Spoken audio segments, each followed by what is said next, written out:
Hello there. Um, just a quick one today. My name's Callum, and I'm going to share a small thought with you. Now, a couple of weeks ago, I uploaded a big, long, rambling story about how I became and then stopped being a Christian. Um, I have had a couple of comments, not on my video, but around YouTube, from a certain scholar. He's a scholar of the Quran, as far as I can tell, but he's a Christian.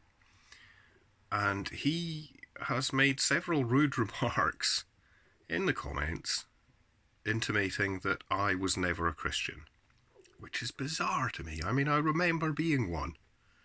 I was a Christian for my entire teenage years, and some other years at either sides of that as well. Just seems really aggressive and offensive to me for Christians to claim that. And I just thought that this guy was being an arsehole, and he is.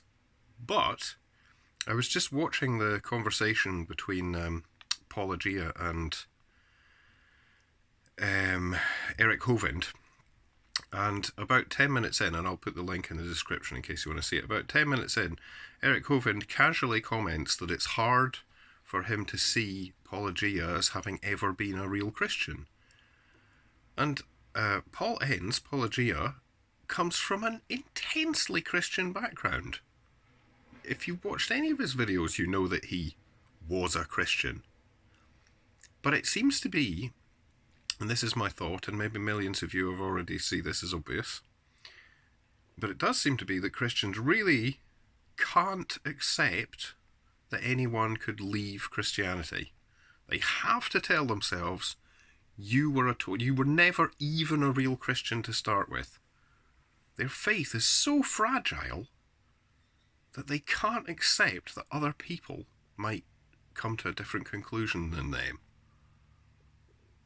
Which is just, I mean, these Christians have positions of authority and power, and that's how they think. Humanity has a long way to go. Anyway, just seems crazy to me. It will always seem crazy to me. You were never a real Christian. It's a joke. Do you know what? When I was a Christian, these people would have considered me a Christian. They would have had smiles, and they wouldn't have cared, obviously, about who I actually was as a person, because it doesn't matter. These are just numbers for Jesus. Numbers for Jesus. There's a good name for an evangelistic organisation. Bums on seats for Jesus. But if you leave, then you were never a real Christian to start with. Alright, I haven't got any more to say on that, so yeah. Like and subscribe if you want, ring the notification bell, and have a good day and be excellent to each other.